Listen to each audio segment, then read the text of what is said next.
The other career option I had at the time was possibly pursuing a PhD in film studies, which was really cool work, but what I kept coming back to was this is not impacting someone's life, or it's not making a change in the world in the way that I feel I want to with my work. Behavior analysis is the science of human behavior.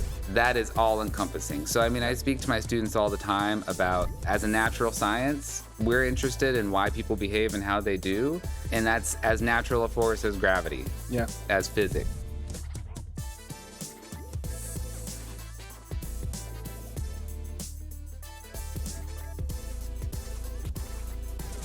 All right, ladies and gentlemen, welcome to another episode of Beyond the Science. We are day 2 here at the GABA conference, live. Here are my co-hosts, Joseph Adams, and we have a special guest with us, Dr. Conine. All right, let's welcome to the podcast. Yeah. Thanks all for having me here. Yeah. It's really great to be here. I told you all before the show that I really love everything you guys are doing with the podcast. I think your mission is great. I think your production value is setting a standard. So I must say it on the air. Thank you. Because I do mean it. I sincerely blown away by what you guys are doing. We appreciate it. Right? Yeah. Thanks for having me here. You're welcome. We're out here having fun, right? Yes. Having fun. But we're thrilled to have you to talk about some interesting topics. So could you just quickly share a little bit about your background and kind of what got you started in the field of ABA and what led you to kind of specialize in the work that you're doing? Oh, yeah, absolutely. So, man, I started in ABA probably about 20 years ago-ish now, which that number kind of blows my mind as it gets bigger. I started actually as an undergraduate. I was at a small liberal arts college in Ohio called Denison University. Denison, okay. Little small place. I actually was an English major and a film major. Nice. Yeah. Nothing in the world of psychology, but I volunteered sort of in my first semester as a freshman with a volunteer organization where we did service work in home with kids with autism, doing basically ABA services. This was at a time when insurance coverage for ABA did not exist, right? So the model of this program that I was involved with and helped run for a few years was we trained students in like sort of the basics of ABA. We'd bring in a BCBA to do a big day-long workshop with us, and then we would partner with BCBAs in the community to go in homes with kids to basically serve as free RBTs to get trained by their BCBAs. So that's how I got started in the field, was just as fully a volunteer college student. Wow. Never heard of this before in my life. And then found I really loved the work. So did that for all 4 years of my undergrad, eventually kind of helped run the program, worked with families, connected them with students, and then graduated and was looking for work with a degree in English and film, which you can imagine, especially in the year 2008. Yeah. The job prospects. Yeah. And I was like, this ABA thing, I mean, it kept speaking to me, because for me, really, the other career option I had at the time was possibly pursuing a PhD in film studies. I was kind of trained that way by one of my advisors in undergrad, which was really cool work. But what I kept coming back to was this is not impacting someone's life, or it's not making a change in the world in the way that I feel I want to with my work. But behavior analysis was. And so then from there, I moved to Atlanta after I graduated, looking for work. I had family in the area, kind of wanted to get a change of scenery. Found a job at the Marcus Autism Center, where I worked for quite a while, worked my way up through the ranks, and worked a lot of clinic roles for a while. And, and then eventually went back to grad school and got my The rest is PhD. history? The rest is kind of history. Sorry, it's a long history. I'm like, how'd you get into this? I'm like, we could take 15 minutes with me just talking at you. It's very interesting because you can ask, pretty much a lot of people in behavior, most people in behavior analysis, and I like to hear about their journey because none of us like doctors and lawyers and grow up wanting to be in the field. We all kind of just stumble in. So you're saying the volunteer work initially, and that's how you kind of stumbled in the field. I find that fascinating. So you recently did a workshop here at GABA that focused on the LGBTQ and ethics.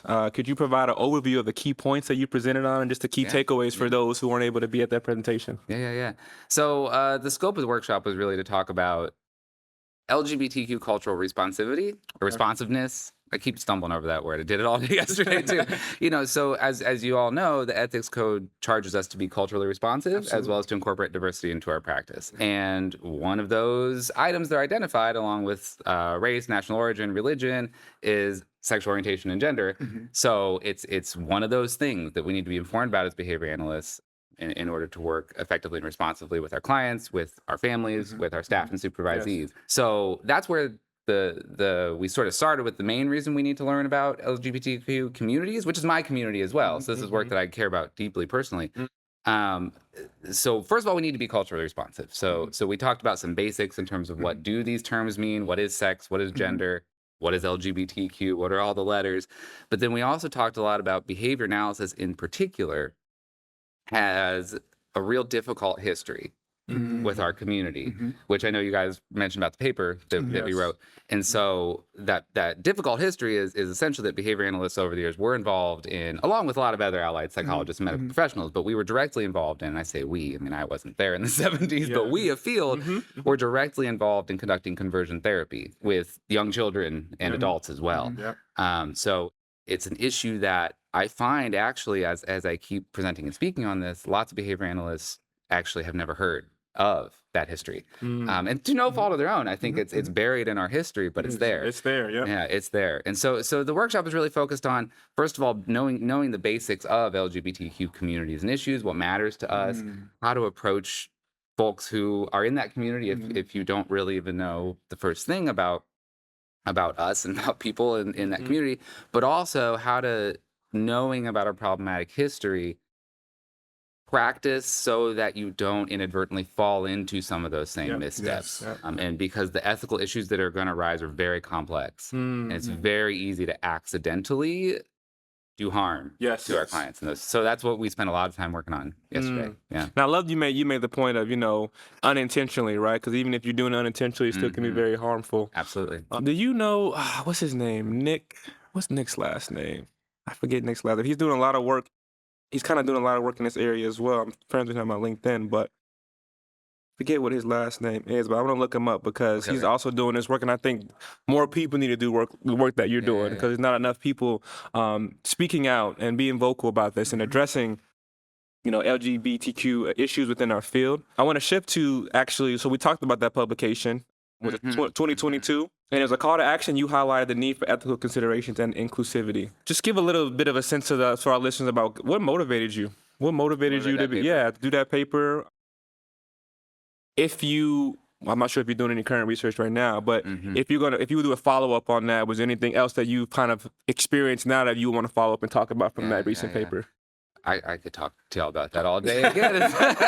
In terms of what do I want to see come next, we could talk for an hour about that, because there's lots of great work that's happening now. So I'll get there after I talk about maybe what motivated the paper. This was a paper that myself, Sarah Campo, and Abby Petronelli, who are my co-authors on this paper, we all in some form or fashion had been ruminating on wanting to write this paper for years. Okay. So for me, it goes back to 2008. I remember as a new RBT, when RBT wasn't a term yet, I think we're of an era. Where we now kind of got into the Journal of Applied Behavior Analysis. And I remember typing search terms in GABA, early on, what does this field have to do with my community, right? And I typed terms like gay, homosexual in the search bar. And what I found was appalling. It was horrific things being done to people like me. And that gave me such a shock, right? Believe it or not, those papers from the 70s were completely unaddressed. Well, they were addressed at their time. So there were some contemporaries in the 70s who put out a couple papers saying, hey guys, we shouldn't be doing this, what's going on? Okay. Since then, however, it's been largely untouched.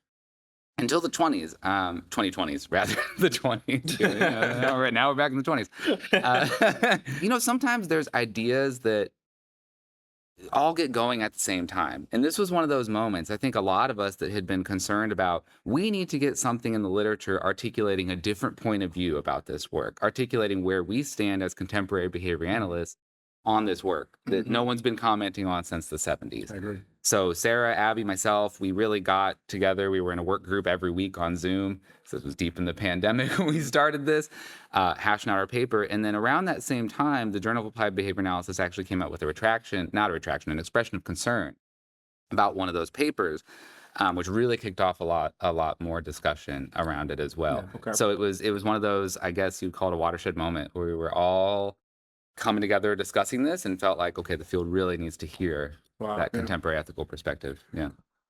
So Danny, it's 2029. Where do you want our field to go when we're discussing this topic, when we're addressing families?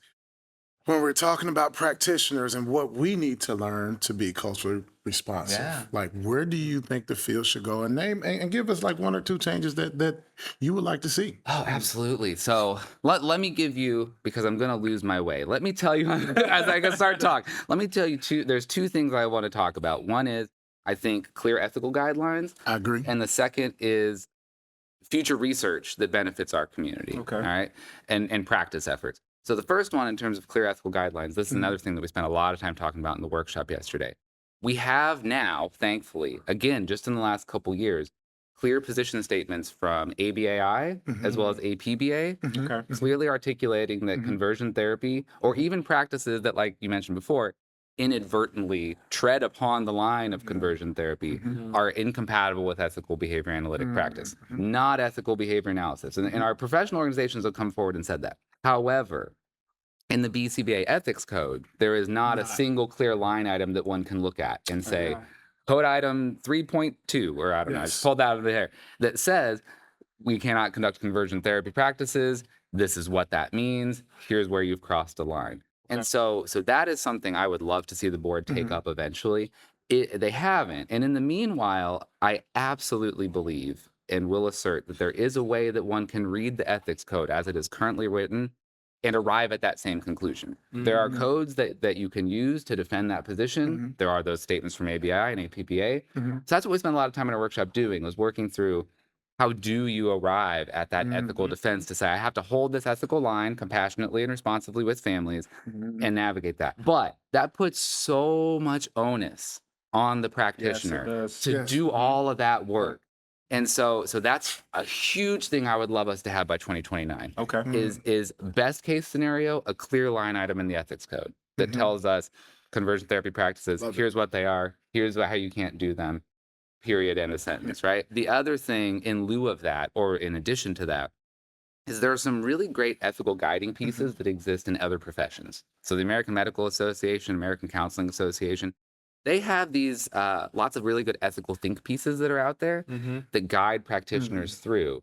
Hey, a client shows up in your office and they are concerned that their son is showing attraction to his male friend. Yes. They want you to work on that. You, the physician, know you're not allowed to. Correct. So here's a guide to how to navigate that conversation. So that is the sort of thing that my colleagues and I have been trying to work on for years. This workshop is motivating me. Yeah, let's get to work writing it. So those kinds of things, I think we absolutely need. By 2029, By 2029. I really hope those things are in place. But we can't do it alone, too. So that'll take me to my point number 2, which is we recently, last year, just formed a special interest group in the Association for Behavior Analysis International, LGBTQ special interest group, where we're coming together to work around issues that matter to our community.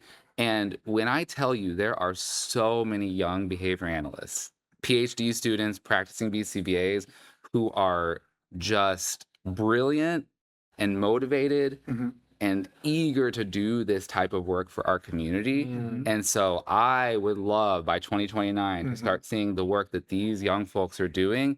It's in our journals. So there's just a few early examples. So Abby Petronelli, who I mentioned earlier, a former student of mine, has published really great work on pronoun use. So how to work with people who maybe struggle with using the correct pronouns for another person, how to work with them on doing that correctly. There's some other researchers, students who I know are working on projects related to like how to respond to microaggressions and that sort of thing. There's lots of things I think behavior analysis can do to support our community that goes beyond simply do no harm, right? So that first thing is we got to have a clear line of do no harm. The second thing is how do we do some good? So that's where I would love us to be. And I think we're going there. I really think we are. So, Yeah. speak to your small business owners, your big business owners. How can we be more inclusive in our everyday practice? Whether we're training our RBTs, whether we're training our BCBAs in our SOPs, how can we be more inclusive? Great question. It's a really good question. I mean, the first thing I would say is it really does all start with education. So there's a lot of basic education that is required in terms of what is sex, what is gender, what is sexual orientation, what does it mean to be transgender, cisgender. There's a lot of terms in this space that I think a lot of folks have not encountered in their training and education. So seek out workshops, seek out the literature. Those of us who are out here trying to present on this work, just to build that information base to know how to respond is the very first step. The second step is, I would say, for practitioners to familiarize themselves with those position statements that I mentioned and start to learn what are those ethical hard lines that we need to draw with respect to doing no harm to our LGBTQ clients and our families and supervisees, because that's also where small business owners, BCBAs, you're going to come into contact with our community so often, way more than you may expect. Basic education, familiarize yourself with those position statements. And then I think another thing I emphasize often when we do these ethical workshops is start thinking about company policy. And so I'm so glad you asked about business owners for that reason. As you, again, in lieu of that hard ethical line in the DCBA ethics code, if you as a company owner work through this process and arrive at your own interpretation of the ethics code, write that in policy. Policies that your families see, that your staff see at intake. So that then when these difficult situations arise, you can, again, compassionately and carefully say, here's where this was at your intake packet. This is our hard policy. I hope you understand I can't budge on this. Let's now have a conversation about when and whether and how we can move forward. We are live here at the GABA conference. We're sitting here with Dr. Conine giving us some gems. I've already said some major points in terms of the BACB, hopefully eventually being able to include some of this language. We're talking about some policies here, having some permanent products out there. So thank you for sharing that information with us. I want to shift some gears here in terms of the master's program at Georgia State University. GSU. As a program coordinator. No, I'm not. Could have been. You got offered a scholarship there? No, or you almost going to play there? Okay. But we got excited. Yeah, I got excited. GSU is a great school. I actually have some people that went there that have a great ABA program. And as a program coordinator for the master's in ABA, what distinguishes that program from others, and how does it prepare students for the evolving demands in the field of ABA? Well, we pride ourselves on a few things. So we pride ourselves on really, really high quality in-person classroom education. So we're located in downtown Atlanta. Yes. We bring folks into the classroom to learn together in real time from faculty who are really distinguished experts in the field. So myself, Dr. Chris Tullis, Dr. Jen Austin, we've been around for a while. We have a pool of expertise, and our students really value that. Okay. I think also related to some of the things that we're talking about around ethics, compassionate care, that sort of thing, students have told me very often in recent years that they can see that we're working to make the better behavior analyst of the future, and that we put a lot of emphasis on that, ethics, compassion, cultural responsivity in your care, as well as being really up to date on the latest that the science has to offer. So we put a big emphasis on training scientist practitioners who not only are grounded in the concepts and principles and the everyday strategies that we all use and love and familiar with, but also what's the latest coming out in the research?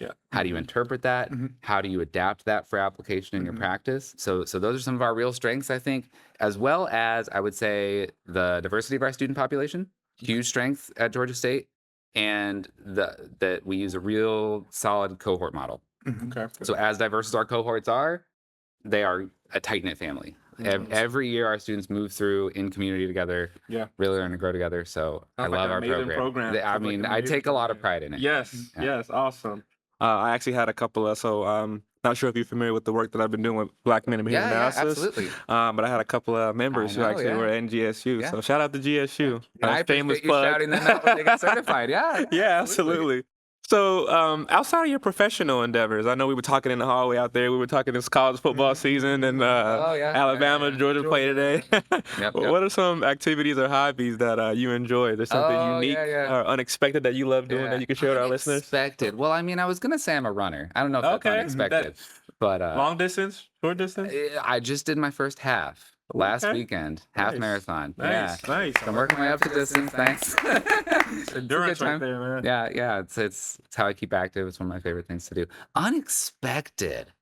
I don't know. I'm a video gamer. Okay. That's the thing. Gamer. Awesome. Yeah. I'm a Dungeons and Dragons guy. Okay. So there you go. These are my little fun hobbies. Some competitive people out there. A little bit. Yeah, they can be. Yeah. Things like to do in my spare time. Nice. Awesome. Danny, I'm gonna try my hand at Coops off the clock. It's Oh his yeah. thing. But I'm gonna try my hand at it, right? So you're in Atlanta, Yep. Pond City Market, Krog Street, or Little Five Points. Oh, you asked me to pick one. Pick one. I'm Pick biased, but I'm gonna let him answer that one. Oh no. I guess it depends on what you're looking for. Or we can add the works too now. We can add the works. The works is new. You know, the works the is Oh, works. is that the Chattahoochee? Yeah, Chattahoochee, Chattahoochee, yeah. That's too far away. That's okay. I live over in East Atlanta. So, so that's too far. I don't know. I haven't tried it. It's too far away. Okay. I mean, my That's first where our studio instinct is is. to say PCM because there's a lot of good stuff there. Bodhiwala, I love. One of my Pond City favorite Market, spots. guys. But also the Krog Bar is a really good time. It is. And Little Five is a whole different vibe. It's a whole different. I was about to say it's a whole different. For our listeners who aren't familiar with that area, Little 5 Points is a different vibe. It's a different vibe. Yeah. PCM and Krog can compete with each other in the same category. Little Five, I'm like, that's a Like little cousin down here. No offense to my Little 5 Points. Different vibe. Little Five. It's different vibe. Different vibe. Different category. Yeah. It's always good talking to locals though. Oh yeah, true. Yes. As we wind down here, I'm looking here, and you did a study in 2020 on assessment and treatment in response to the name of children and autism spectrum disorder. You also are been appointed to the board of associate editors in the Journal of Behavior Analysis and Practice.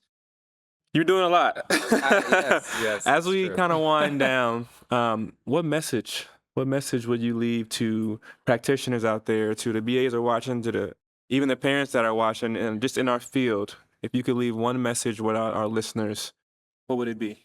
One message. Wow. It's a high bar. Yeah.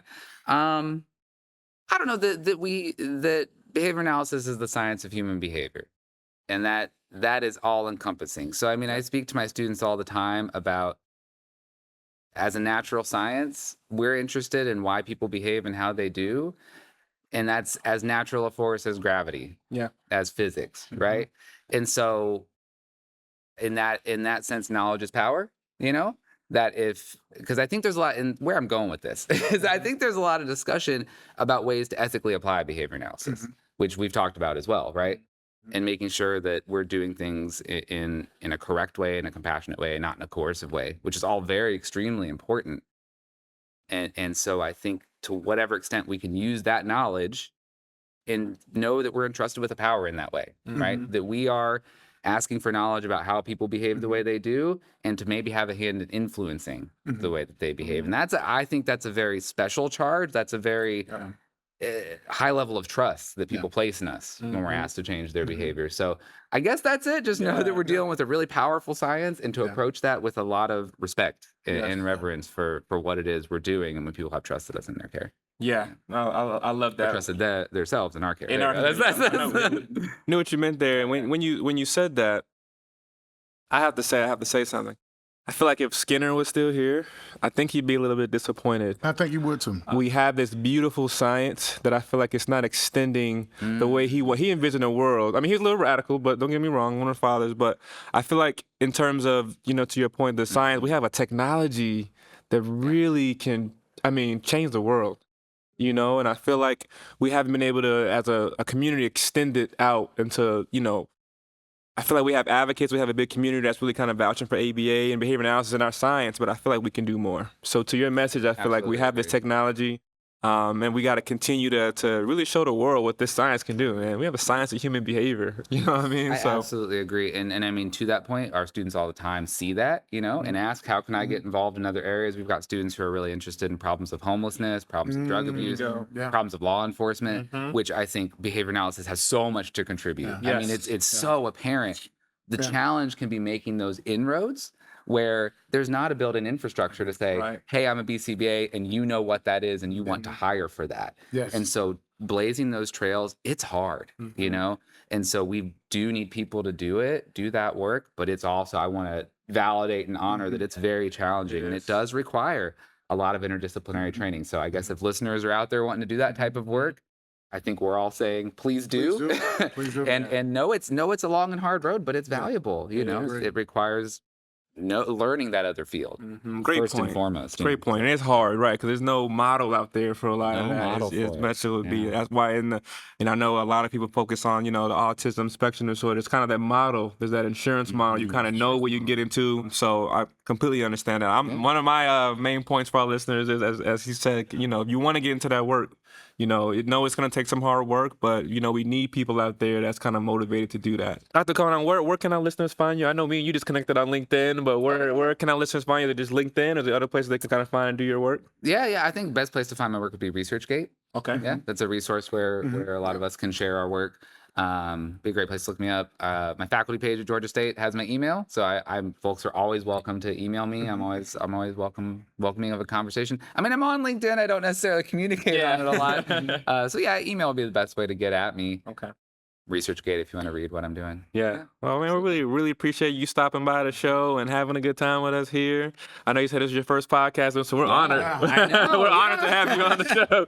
I don't know if there's an invitation there, but I would love just to come and just watch you lecture one time. Oh, wow. Sure, absolutely. I would love just to sit in the classroom and Yeah. just sit back and listen. Yeah, let's find out. Let's find a time we can do that. Awesome. And to that point, I'm a plug too. I'm doing a panel on intersectionalities of behavior analysts in January, so I could definitely use your input there on a lot of things. So that's not talked about enough. So would appreciate your input with that. We'll get on that off the air. Yeah. So thank you guys for joining us. Thank you, Dr. Conine, for joining us. It's been a good time, and we'll see you guys. We have a couple of more interviews coming up here with some board members, with some speakers. So thank you guys for all your support, and we'll talk to you guys soon.